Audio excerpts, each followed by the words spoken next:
유대교, 기독교, 그리고 이슬람. 이 세 종교가 모두 아브라함이라는 같은 뿌리에서 시작됐다는 거 아마 알고 계실 겁니다. 그런데 말이죠.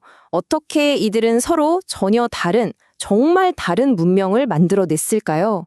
이번 시간에는 바로 그 거대한 분화의 가장 중심에 있는 구원이라는 개념을 통해서 이 세 종교의 내면, 그 깊은 구조를 한번 들여다보려고 합니다.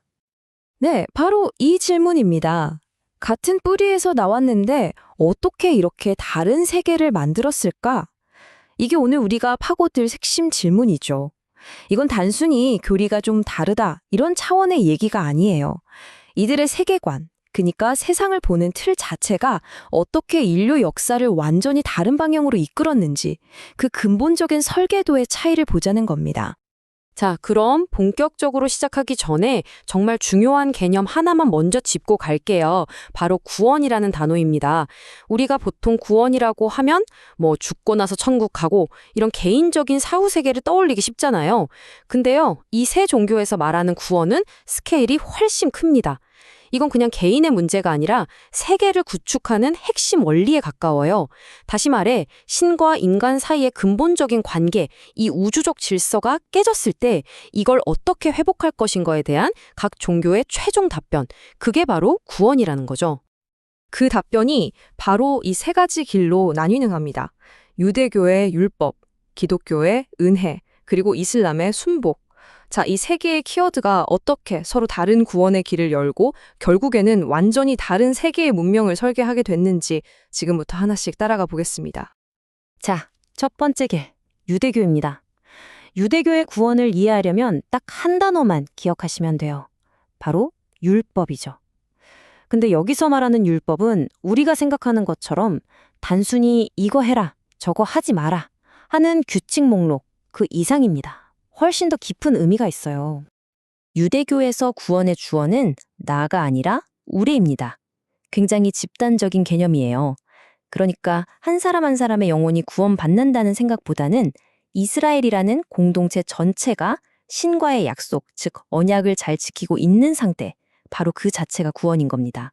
이 언약이라는 건 신과 이스라엘 백성 사이에 아주 중요한 계약 같은 거예요.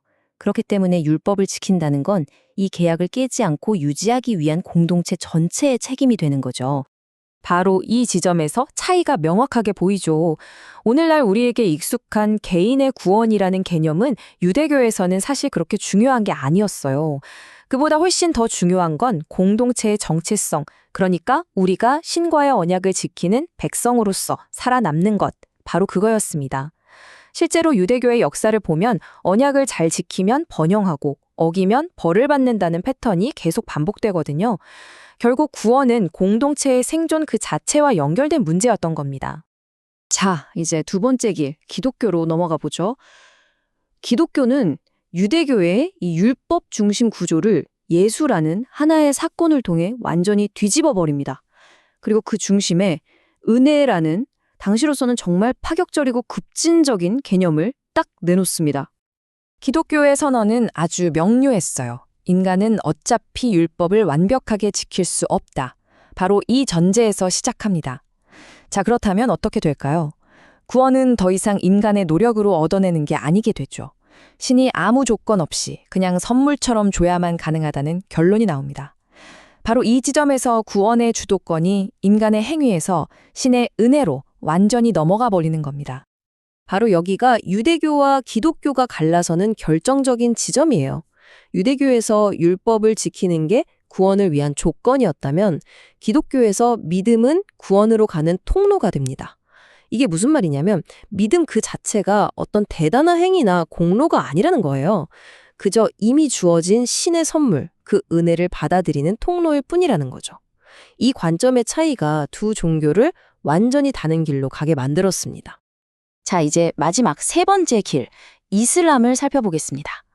이슬람이 제시하는 구원의 핵심 원리는 바로 순복입니다.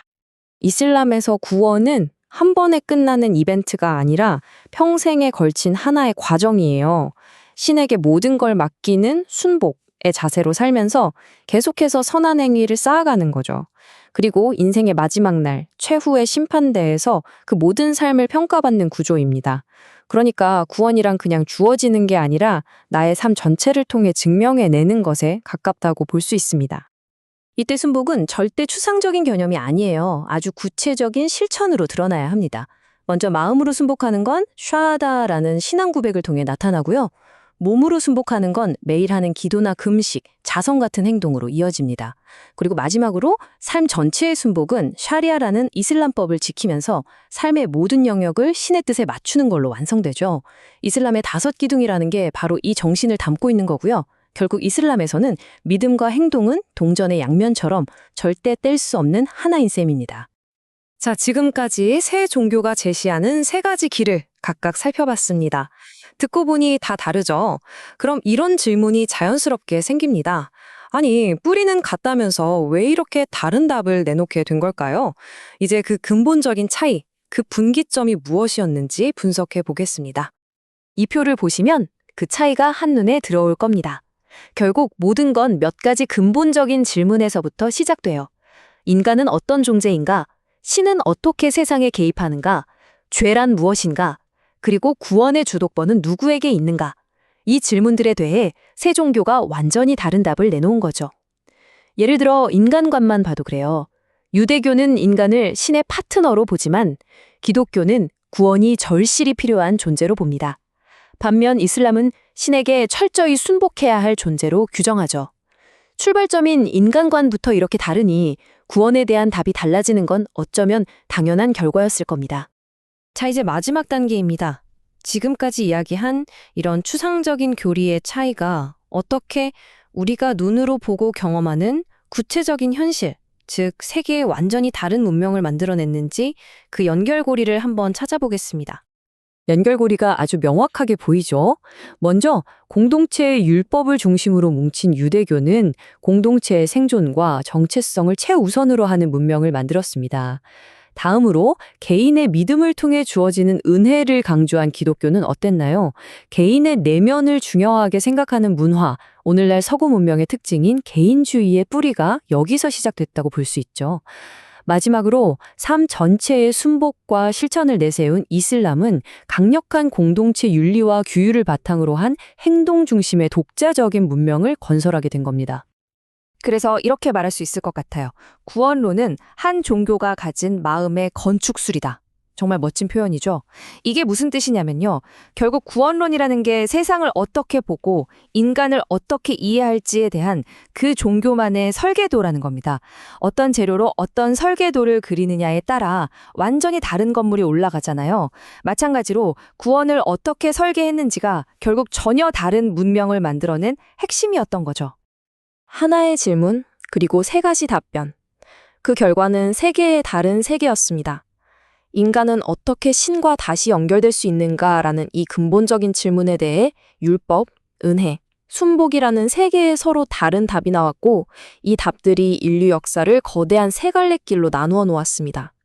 오늘 우리가 함께 들여다본 것이 바로 이 거대한 분화의 가장 깊은 곳에 숨어있던 내면의 설계도입니다.